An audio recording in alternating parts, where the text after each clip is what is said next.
Dapat nga bang nakabase ang pagbeso kung cute ang sutor?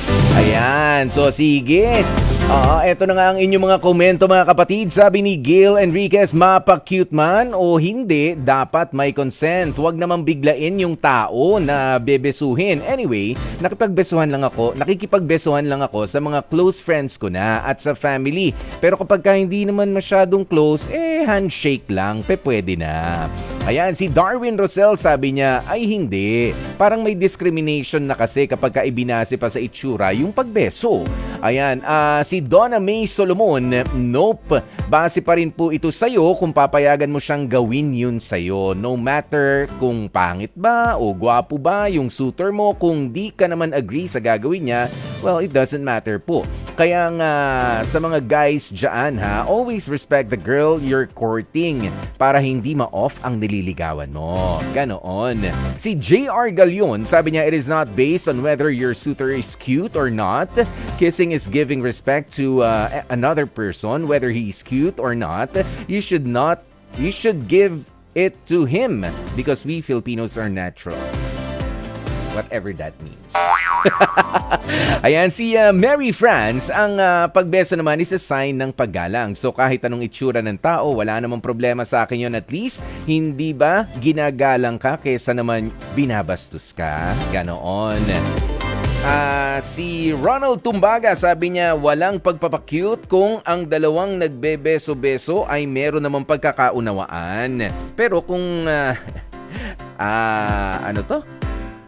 Hindi naman patutsada ito. Okay. Pero kung patutsada ito sa gitna ng publiko, ng mga politiko na nakasalubong halimbawa sa palengke, parang namang nakakainis. Pero sa dalawang nagmamahalan o may pagkakaunawaan, wapakels na tayo. Hayaan na lang natin sila na magpa-cute, harmless naman po sila.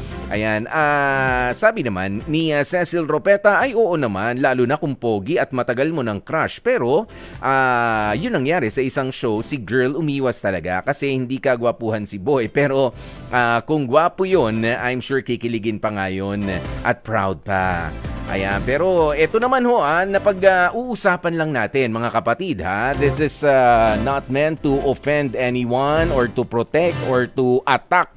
'Di ba? Hindi naman po. Napag-uusapan lang yung beso-beso na yan. Pero para sa mga manliligaw talaga, magkasya na muna tayo o dun sa pagtansya-tansya na handshake muna, ganyan. Kasi ang tanong naman natin, dapat ba nakabase ang pagbeso kung cute ang suitor? Ayan, sabi ko nga kanina, sa pag-uusap namin ni Kuya Lourdes de Vera, ako nararamdaman ko sa tao, kahit sino pa yan, na kapag ka medyo naka-hyperextend yung kanyang kamay, nakadiretso, wag ka nang mag-attempt na bumeso dahil more often than not, hindi na dapat bumeso pa. Yan, para sa mga kababaihan. Kanina rin may kausap akong babae dito na kasing idaran ko para medyo, 'di ba? Para maganda rin yung kwentuhan namin. Sabi niya, hindi ko rin naman lahat binebeso unless kung close na kami or more than one time na rin kami nag-meet at alam ko na safe ako around him.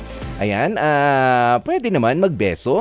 Ayan, pero kapag nakaramdam ako ng iba, regardless of his itsura, hindi talaga. Hindi, kapag meron akong kakaibang something.